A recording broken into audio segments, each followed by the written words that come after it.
Hello എല്ലാ വിദ്യാർത്ഥികൾക്കും അസ്ലം ലോയിൻ്റെ പുതിയൊരു വീഡിയോയിലേക്ക് സ്വാഗതം. ഇന്നത്തെ വീഡിയോയിൽ പറയുന്ന LBS BSc nursing and paramedical degree കോഴ്സിൻ്റെ പാരാമെഡിക്കൽ കോഴ്സ് 2024 വേണ്ടിയുള്ള ഒഴിവുള്ള സീറ്റിൻ്റെ ഫില്ലിംഗ് അലോട്ട്മെൻറ്റ് നടക്കുന്ന കാര്യം എല്ലാ വിദ്യാർത്ഥികളും അറിഞ്ഞിട്ടുണ്ട്. 16ാമത്തെ അലോട്ട്മെൻറ്റിന് വേണ്ടി ഓപ്ഷൻ രജിസ്ട്രേഷൻ സ്റ്റാർട്ടായിട്ടുണ്ട്. അതെല്ലാ വിദ്യാർത്ഥികളും അറിഞ്ഞിട്ടുണ്ട്.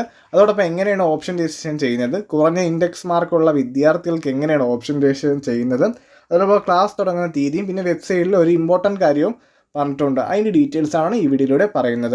ആദ്യമായിട്ടാണ് ചാനൽ വീഡിയോ കാണുന്നത്, ഇതുപോലത്തെ LBS അപ്ഡേറ്റ്സ് അറിയാൻ വേണ്ടി ചാനൽ സബ്സ്ക്രൈബ് ചെയ്യുക, വീഡിയോ ഇഷ്ടമായ ലൈക്ക് ചെയ്യുക. നിലവിൽ എല്ലാ വിദ്യാർത്ഥികൾക്കും അറിയാം, കഴിഞ്ഞ ഒരു അലോട്ട്മെൻറ്റ് പ്രസിദ്ധീകരിച്ചിട്ടുണ്ട്. അതായത് 15ാമത്തെ അലോട്ട്മെൻറ്റ്. ആ അലോട്ട്മെൻറ്റ് ലഭിച്ച വിദ്യാർത്ഥികൾ ഇന്ന് വരെയായിരുന്നു കോളേജ് ജോയിനിങ് സമയം. അപ്പോൾ ആ വിദ്യാർത്ഥികൾ കോളേജിൽ പോയി ജോയിൻ ചെയ്തെന്ന് വിശ്വസിക്കുന്നു. അതോടൊപ്പം കഴിഞ്ഞ അലോട്ട്മെൻറ്റ് ലഭിച്ച വിദ്യാർത്ഥികൾക്കും അതിന് മുൻപത്തെ അലോട്ട്മെൻറ്റ് ലഭിച്ച വിദ്യാർത്ഥികൾക്കും ഈ അലോട്ട്മെൻറ്റിൽ പാർട്ടിസിപ്പേറ്റ് ചെയ്യാൻ സാധിക്കുന്നതാണ്.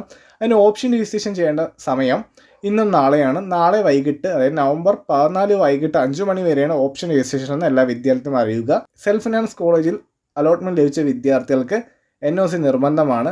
കാരണം ഈ NOC ഉണ്ടെങ്കിൽ മാത്രമേ നിങ്ങൾക്ക് പുതിയതായിട്ട് ഏതെങ്കിലും കോളേജ് ലഭിച്ചാൽ പഴയ കോളേജിൽ നിന്ന് എല്ലാ ഡോക്യുമെൻറ്റ്സും തിരികെ തരുന്നതിന് ഉറപ്പിന് വേണ്ടിയിട്ടാണ് NOC. അതോടൊപ്പം NOCയുടെ ഡേറ്റ് വാലിഡ് ആണെന്ന് ഒഫീഷ്യലായിട്ട് വെബ്സൈറ്റിൽ പറഞ്ഞിട്ടുണ്ട്. അപ്പോൾ ഈ കാര്യങ്ങൾ സെൽഫ് ഫിനാൻസ് കോളേജിൽ ലഭിച്ച വിദ്യാർത്ഥികൾ അറിഞ്ഞിരിക്കണം ഓപ്ഷൻ രജിസ്ട്രേഷൻ സമയത്ത്. അതോടൊപ്പം ഗവൺമെൻറ് കോളേജിലും ഇതുവരെ അലോട്ട്മെൻറ്റൊന്നും ലഭിക്കാത്ത വിദ്യാർത്ഥികൾക്ക് ഇതിൻ്റെ ആവശ്യമില്ല, ഡയറക്റ്റ് ഓപ്ഷൻ രജിസ്ട്രേഷൻ ചെയ്താൽ മതി. പിന്നീട് എങ്ങനെയാണ് ഓപ്ഷൻ രജിസ്ട്രേഷൻ ചെയ്യാമെന്ന് നോക്കാം. ഇനി വെബ്സൈറ്റിൽ കയറി 3 ഡോട്ട് സെലക്ട് ചെയ്ത് ലോഗിൻ സെലക്ട് ചെയ്ത് പാസ്വേഡ് രജിസ്റ്റർ ചെയ്ത് സബ്മിറ്റ് ചെയ്താൽ നിങ്ങൾക്ക് ഇതുപോലത്തെ ഒരു ഇൻ്റർഫേസ് വരും. അതിൽ രജിസ്റ്റർ, അതായത് ലേറ്റസ്റ്റ് അലോട്ട്മെൻറ്റിൽ രജിസ്റ്റർ എന്ന് പറഞ്ഞ് കാണും. കാരണം അലോട്ട്മെൻറ്റ് 16 രജിസ്റ്റർ ഗ്രീൻ ബട്ടൺ കാണുന്നതാണ്. അത് സെലക്ട് ചെയ്താൽ ഇതുപോലത്തെ ഇൻ്റർഫേസ് വരുന്നതാണ്. അതിൽ ആദ്യം നൽകിയിരിക്കുന്നത് ഗവൺമെൻറ് മെഡിക്കൽ കോളേജ് തിരുവനന്തപുരത്താണ്. ആ കോളേജിൽ താല്പര്യമുള്ള വിദ്യാർത്ഥികൾ ഓപ്ഷൻ 1 നൽകുക. കാരണം അതാണ് ഫസ്റ്റ് പ്രിഫറൻസ് എങ്കിൽ അത് വയ്ക്കുക. പിന്നെ അടുത്ത് പറയുന്നത് മെഡിക്കൽ കോളേജ് കോഴിക്കോട്, അത് MLT കോഴ്സാണ്. ആദ്യം നൽകിയിരിക്കുന്ന എല്ലാം MLT കോഴ്സാണ്. താഴോട്ട് നോക്കുമ്പോൾ നിങ്ങൾക്ക് BPT കോഴ്സ് കാണാം, അതായത് ഫിസിയോതെറാപ്പി, BSLP കോഴ്സ് എല്ലാം കാണാൻ സാധിക്കുന്നതാണ്. നിങ്ങൾ ഓരോ കോഴ്സുകളും ഇങ്ങനെ ഓർഡർ അനുസരിച്ച് നമ്പർ അടിസ്ഥാനത്തിൽ വേണം വയ്ക്കാൻ. അതിനുശേഷം സേവ് എന്ന് പറഞ്ഞ ഓപ്ഷൻ ഉണ്ട്. ആ സേവ് എന്ന ഓപ്ഷൻ സെലക്ട് ചെയ്താൽ മാത്രമേ നിങ്ങൾ നൽകിയ കോളേജുകൾ സേവ് ആവുകയുള്ളൂ. അതോടൊപ്പം താഴത്തെ സേവ്ഡ് കോളേജ് അല്ലെങ്കിൽ സെലക്റ്റഡ് കോളേജ് കോഴ്സസ് ഓപ്ഷൻ എന്ന് കാണാൻ സാധിക്കുന്നതാണ്. അതിൽ നിങ്ങൾ നൽകിയ കോളേജ് ഓരോ ഓർഡർ അനുസരിച്ച് കാണാൻ സാധിക്കുന്നതാണ്. അതിൽ നിങ്ങൾ പ്രിൻ്റ് എടുക്കുന്ന നല്ലതായിരിക്കും. ഇപ്പം നിങ്ങൾ നൽകിയ കോളേജുകളെല്ലാം ഓർഡർ അനുസരിച്ച് നൽകിയ കോളേജെല്ലാം സേവ് ചെയ്യണം. സേവ് ചെയ്തിട്ട് താഴെ സെലക്റ്റഡ് കോളേജിൽ നിങ്ങൾ സെലക്ട് ചെയ്ത കോളേജിൻ്റെ ഓർഡർ വരുന്നതാണ്. അതിനുശേഷം പ്രിൻ്റ് എടുത്ത് വയ്ക്കുന്നത് ബെറ്റർ ആയിരിക്കും. പ്രിൻ്റ് എടുത്തില്ലെങ്കിലും കുഴപ്പമില്ല. കാരണം പ്രിൻ്റ് എടുത്ത് വയ്ക്കേണ്ടത് നിങ്ങൾ ഓപ്ഷൻ രജിസ്ട്രേഷൻ ചെയ്യുന്നതെന്ന് പറഞ്ഞൊരു എവിഡൻസ് ആണ്. അത് പ്രിൻ്റ് എടുത്ത് വയ്ക്കുന്നതും നല്ലതാണ്. അതോടൊപ്പം ഓപ്ഷൻ രജിസ്ട്രേഷൻ ചെയ്യേണ്ട സമയം നാളെ വൈകിട്ട് 5 മണി വരെയാണ് എല്ലാ വിദ്യാർത്ഥികൾക്കും അറിയുക. പിന്നെ ഞാൻ പറഞ്ഞതുപോലെ കുറഞ്ഞ ഇൻഡെക്സ് മാർക്കുള്ള വിദ്യാർത്ഥികൾക്ക് എങ്ങനെ ഓപ്ഷൻ രജിസ്ട്രേഷൻ ചെയ്യുമെന്ന് ഞാൻ പറഞ്ഞിരുന്നു. അതിനുവേണ്ടി വിദ്യാർത്ഥികൾക്ക് 3 ഡോട്ട് സെലക്ട് ചെയ്താൽ അവിടെ അലോട്ടഡ് ലിസ്റ്റ് കാണാൻ സാധിക്കുന്നതാണ്. അത് സെലക്ട് ചെയ്താൽ കോഴ്സിൻ്റെ അവിടെ നിങ്ങൾക്ക് ഏതാണ് പാരാമെഡിക്കൽ കോഴ്സ് എന്ന് വെച്ചാൽ അത് സെലക്ട് ചെയ്യുക. ഇതിപ്പോൾ ആദ്യം കിടക്കുന്ന BSc ഡയാലിസിസ് ടെക്നോളജിയാണ്. കോളേജ് സെലക്ട് ചെയ്താൽ ഗവൺമെൻറ് മെഡിക്കൽ കോളേജ് ആലപ്പുഴയാണ് ഞാൻ ആദ്യമേ കൊടുത്തത്. ആ കോളേജ് കൊടുക്കുമ്പോൾ ലിസ്റ്റ് വരുന്നതാണ്. അതിൽ നിങ്ങൾക്കിപ്പോൾ ഏത് കോളേജാണ്, ഇപ്പോൾ ഇതുവരെ അലോട്ട്മെൻറ്റ് ലഭിക്കാത്ത വിദ്യാർത്ഥിയാണെങ്കിൽ അവർ ഇൻഡെക്സ് മാർക്ക് ഏതൊക്കെ കോളേജിലാണ് അവസാനത്തെ ഇൻഡെക്സ് മാർക്ക് നോക്കി വെക്കാൻ സാധിക്കുന്നതാണ്.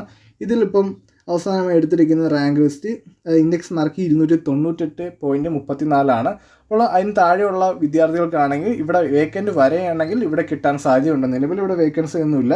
അങ്ങനെ ഓരോ കോളേജും ഓരോ കോഴ്സും എടുത്ത് നോക്കി അങ്ങനെയും വയ്ക്കാൻ സാധിക്കുന്നതാണ്. കാരണം അത് ഇൻഡെക്സ് മാർക്ക് അവസാനം എടുത്തനുസരിച്ച് ഏതെങ്കിലും വിദ്യാർത്ഥികൾ പോവുകയാണെങ്കിൽ, കോളേജ് വിട്ട് പോവുകയോ ട്രാൻസ്ഫറായി പോവുകയാണെങ്കിൽ അങ്ങനെ നോക്കി വെച്ചാൽ ചിലപ്പോൾ ആ വിദ്യാർത്ഥികൾ കിട്ടാൻ സാധ്യതയുണ്ട്. പിന്നീട് ഒരു കാര്യം ഓർക്കുക, ഇതേ സെയിം ഇൻഡെക്സ് മാർക്കുള്ള കുറേ വിദ്യാർത്ഥികളുണ്ട്. അപ്പോൾ അതിൽ വയ്ക്കുന്ന വിദ്യാർത്ഥികൾ റാങ്ക് ലിസ്റ്റ് അടിസ്ഥാനത്തിലായിരിക്കും കിട്ടുന്നത്. അപ്പോൾ എല്ലാ വിദ്യാർത്ഥികളും അതും കൂടി അറിയുക. അതോടൊപ്പം വേറൊരു പ്രധാനപ്പെട്ട കാര്യം പറഞ്ഞിട്ടുണ്ട്. ഇത് അവസാനത്തെ അലോട്ട്മെൻ്റ് ആണോ എന്ന് കുറേ വിദ്യാർത്ഥി സംശയമുണ്ട്. മേ ബി അവസാനത്തെ അലോട്ട്മെൻ്റ് ആയിരിക്കും.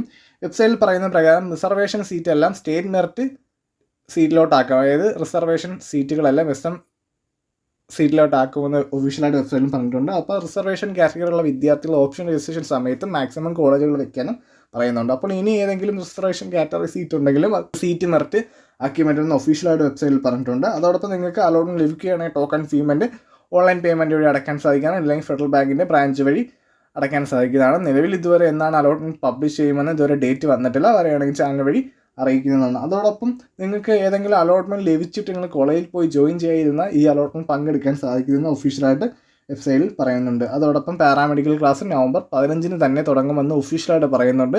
ഇനി എന്തെങ്കിലും മാറ്റമുണ്ടെങ്കിൽ ചാനൽ വഴി അറിയിക്കുന്നതാണ്. ഇതുപോലത്തെ കൂടുതൽ ഇൻഫോർമേഷൻസ് അറിയാൻ വേണ്ടി ചാനൽ സബ്സ്ക്രൈബ് ചെയ്യുക. വീഡിയോ ഇഷ്ടമായ ലൈക്ക് ചെയ്യുക. എന്തെങ്കിലും സംശയമുണ്ടെങ്കിൽ കമൻറ്റ് ചെയ്താൽ മതി. താങ്ക്